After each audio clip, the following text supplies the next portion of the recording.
안녕하세요. 여기는 제주살롱입니다. 저는 제주살롱에서 책방 지키고 있는 복집사예요. 오늘 위클리북으로 소개해드릴 책은 얼마 전 출간된 파스칼 메르시어의 언어의 무게입니다. 책이 좀 두껍죠? 제목이 언어의 무게인데 책의 무게도 제목에 상응하게 두껍습니다. 실제로 무겁고요, 책도. 이 무겁고 두꺼운 책은 파스칼 메르시어라는 분이 쓴 장편소설인데요. 이 작가인 파스칼 메르시어에 대해서 설명을 하지 않을 수 없겠는데요. 이분은 우리가 이 책을 통해서 많이 알고 있을 거예요. 리스본행 야간열차라고. 출간된 지 오래됐지만 독자들 사이에서 꾸준히 읽히고 있는 스테디셀러고요. 많은 작가분들이나 편집자분들이 추천하고 있고 저도 굉장히 감명 깊게 읽어서 주변에 많이 추천했었던 책이기도 합니다. 2000년대 출간된 책이긴 하지만 거의 고전처럼 지금도 꾸준히 사람들에게 읽히고 있는 책이고요. 전 세계적으로 널리 읽히는 책이다 보니까 영화화도 됐었어요. 제레미 아이언스가 주인공을 했었고요. 그런데 이 파스칼 메르시어라는 작가가 또 다른 책으로도 유명한데요. 이 이름은 소설을 쓸 때만 쓰는 필명이고 사실 본명은 페터 비엘이라고 해요. 페터 비엘이라고 하면 또 이 책으로 많이 알려져 있죠. 저희 제주살롱에서도 많이 추천하는 책인데요. 예전에 김영하 작가님께서 북클럽에서 소개를 하기도 했던 책이고, 이분이 원래 본업이 철학 교수예요. 베를린 대학교에서 이제 언어 철학 교수를 했었고요. 이분이 대중적인 철학 에세이를 많이 써왔고 전 세계적으로 많이 읽히고 있는데, 이 자기결정과 그리고 삶의 격, 이 두 책이 많이 읽히고 있습니다. 저희 제주살롱에서도 항상 추천하는 책이고요. 저도 굉장히 삶의 지침으로 삼고 있는 책이기도 해요. 그런데 이분이 철학 교수로 지내다가 이제 필명을 써서 출간했던 이 책이 굉장한 베스트셀러에 올라서 작가로서도 이제 유명해지게 되고요. 그러다 최근에 13년 만에 장편소설을 내셨는데 그 책이 바로 이 언어의 무게입니다. 여기 보시면은 이렇게 바다가 있고 부두가 있죠. 이렇게 이 장면이 이 소설에서 굉장히 중요한 장면인데요. 중요한 시기마다 이 주인공이 바닷가 부두에 앉아서 사색을 하는 장면이 나오는데 아마 그 장면을 떠올릴 수 있는 사진이 아닌가 싶어요. 이 책은 굉장히 두껍고 무거운 책이지만 무려 629페이지에 달해요. 하지만 장편소설이고 이야기가 흥미진진하게 전개되는 편이기 때문에 몰입감 있게 읽을 수 있는 소설이고요. 줄거리를 좀 소개해 드리자면 사이먼 레일랜드라는 주인공이 등장을 해요. 번역가고요. 여러 나라의 언어를 습득하고 싶어하는 그런 열망을 가진 사람이고요. 아마도 작가인 페터 비에리가 언어 철학 교수이기 때문에 소설의 언어에 대한 이야기가 많이 등장을 하고요. 리스본행 야간열차에서도 주인공이 라틴어 선생님으로 등장하거든요. 그런데 이 주인공이 편두통에 시달리게 되는데 어느 날은 편두통이 너무 심해서 갑자기 이 마비가 옵니다. 그래서 말을 잘 못하게 되고 단어가 잘 생각이 안 나는, 병원에 가서 엑스레이를 찍어보니까 뇌종양이 발견이 되고요. 그래서 앞으로 몇 달간 살지 못한다는 시한부 판정을 받게 됩니다. 그래서 이분이 굉장히 충격을 받게 되고 그동안 살아오던 삶을 정리를 해나가기 시작하는데 아내로부터 물려받은 그 출판사도 소유하고 있거든요. 출판사도 정리를 하고 주변 이제 인간관계도 정리를 하고 그렇게 삶을 정리해 나가고 있는 중에 굉장히 뜻밖의 소식을 접하게 되는데요. 바로 자신이 찍었던 엑스레이 사진이 다른 사람과 뒤바뀌었다는 소식이에요. 알고 보니까 자신은 뇌종양이 아니라 단순 편두통이었던 것이죠. 그러다 보니까 이분이 또 다시 엄청난 혼란에 휩싸이게 됩니다. 자신이 굉장히 아꼈던 출판사는 이미 팔아넘겼고 주변 사람들과의 관계도 정리했고 심지어는 생을 마감하기 위해서 약도 구해놓은 상태예요.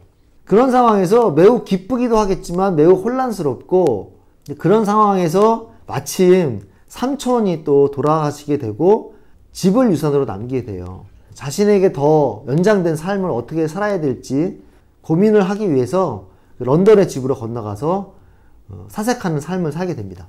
그렇게 새롭게 얻은 삶에 대해서 살아나가는 이야기예요. 이것이 대략의 줄거리고요. 사실 줄거리만 보자면 간단할 수도 있는데요. 왜 이렇게 두꺼운가? 사실 이 소설은 줄거리가 그렇게 중요하진 않고요. 죽음 앞에 이르렀다가 다시 새로운 생을 얻었다는 그 특이한 상황, 완전히 새롭게 인생을 바라보게 되고 주변 사람들과도 좀 더 깊은 이야기를 하게 되면서, 그래서 이 소설의 대부분을 이루는 내용은 자신이 삶에 대해서 사색하고 생각하는 그런 과정들, 그리고 주변 사람과 끊임없이 삶에 대해서 깊은 이야기를 나누는 그런 대화들로 점철되어 있어요. 그래서 이 소설에 보면 등장인물들이 굉장히 많은데요. 주인공 외에도 주인공의 딸과 아들, 그리고 먼저 세상을 떠난 주인공의 아내, 그리고 자주 다니던 카페의 종업원, 통역을 위해서 방문했던 교도소에서 만난 어떤 수감자, 그리고 런던으로 넘어갔을 때 런던의 옆집에 살던 어떤 약사의 이야기. 이 모든 주변 사람들이 사실상 이 주인공 사이먼 레일랜드와 함께 같은 주인공이라고 할 수가 있겠고요. 주인공 사이먼 레일랜드가 찾아나가는 자신의 삶, 여기 소설에서는 어떻게 표현하냐면 좀 더 자신과 가까운 삶, 자신과 가까운 경험, 이렇게 얘기하거든요. 그런 삶을 찾아나가면서 이 주변에 있는 사람들도 같이 그런 삶을 찾아나가게 돼요. 예를 들면은 딸 같은 경우에는 의사를 하고 있는데 이 기존의 병원의 조직이나 의사들의 권위주의에 자신이 굉장히 반발하고 있다는 것을 스스로 느끼게 되고 더 이상 견디지 못하고 오랫동안 준비했던 의사를 그만두기로 결정을 해요. 그리고 그와 비슷하게 아들도 변호사를 준비하고 있었는데 역시 마찬가지로 법 조직의 권위주의나 그런 비인간적인 그런 법 집행을 놓고 굉장히 괴로워하고 있던 차에 예전에 존경했던 교수의 조교로 들어가면서 번역가 일을 하게 돼요. 매우 언어를 사랑하는 어떤 교도소 수감자가 출소를 하게 되고 이 사이먼 레일랜드가 번역 일을 돕게 되면서 이 수감자도 자신의 새로운 인생을 찾아 나갑니다. 그 외에도 많은 그런 인물들이 등장을 해요. 그래서 여기 등장하는 모든 인물들이 자신이 기존에 살고 있던 인생, 반복됐던 일상, 당연하게 받아들였던 주변의 환경들, 이런 것들에 대해서 다시 한번 의심하고 진정한 나에 대해서 끊임없이 고민을 하면서 서로 대화하는 장면들이 계속 등장을 해요. 그런 고민과 그런 대화들이 너무너무 아름답고 너무너무 진중하면서 굉장히 나에게도 큰 자극을 주거든요. 그리고 많은 생각을 하게 하고요. 그래서 그 등장인물들이 하는 고민이나 대화가 사실은 우리가 일상생활에서 할 수 있는 그런 대화나 고민들은 아니에요. 어떻게 보면 되게 추상적이고 비실용적으로, 비현실적으로 느껴질 수 있는 그런 고민들인데 이 책을 읽다 보면 아, 맞다. 그렇지. 이런 것이 진짜 중요한 고민이지. 삶에서 이런 질문들과 고민들이 반드시 필요하고 이런 고민들을 치열하게 해나가야 되는데 왜 내가 그렇지 못했을까? 이런 생각이 들거든요. 그래서 저는 이 책에 등장하는 어떤 등장인물들의 고민과 대화를 영혼의 대화, 영혼의 사유, 이렇게 말을 하고 싶고요. 이 책에서는 어떻게 표현하냐면요. 시정이라고 표현을 합니다. 시정이라는 단어가 굉장히 많이 나오는데요. 좀 풀어서 얘기하자면 시적인 분위기, 시적인 경험, 시적인 만남, 시적인 정치, 시적인 마음, 뭐 이렇게 표현할 수 있을 것 같은데 우리가 살면서 마주치게 되는 여러 사람들이나 하게 되는 경험들, 우리가 보고 느끼고 경험하는 어떤 대상들, 이런 것들을 어떻게 보면 굉장히 그 감각적으로, 쾌락적으로 소비의 대상으로 내가 누릴 수 있는 어떤 가치로, 여기에서는 그 만나게 되는 대상이나 경험을 어떻게 하면 내 내면이 성장을 하고 내 정신세계가 풍요로워지고 그래서 내 영혼이 좀 더 나에게 가까워지는 삶을 살 수 있는가, 이런 느낌으로 고민하고 대화하거든요.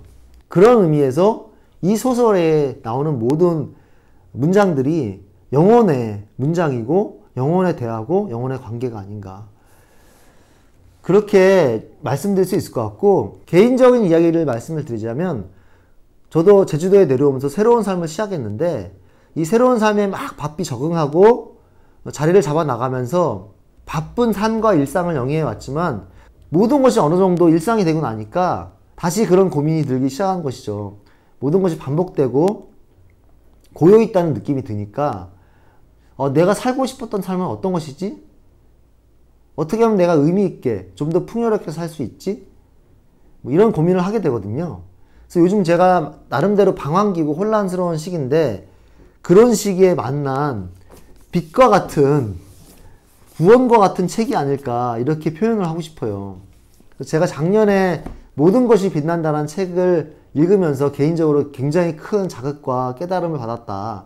이 책도 마찬가지로 개인적으로는 굉장히 큰 저한테 깨달음을 줬던 자극이 됐던 책이 아닌가 싶고요. 이 주인공과 주변 인물들이 말하는 말 하나하나, 생각 하나하나가 정말 내 고민인 것처럼, 내 이야기인 것처럼 들렸고, 그래서 굉장히 제가 이 책을 두껍지만 아주 탐닉하면서 읽었고, 아주 몰입하면서 읽었던 경험이에요.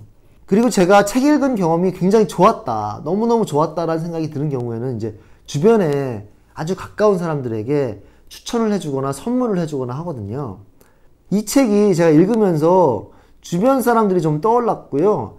아, 누군가에게, 이 사람에게 선물해주고 싶다.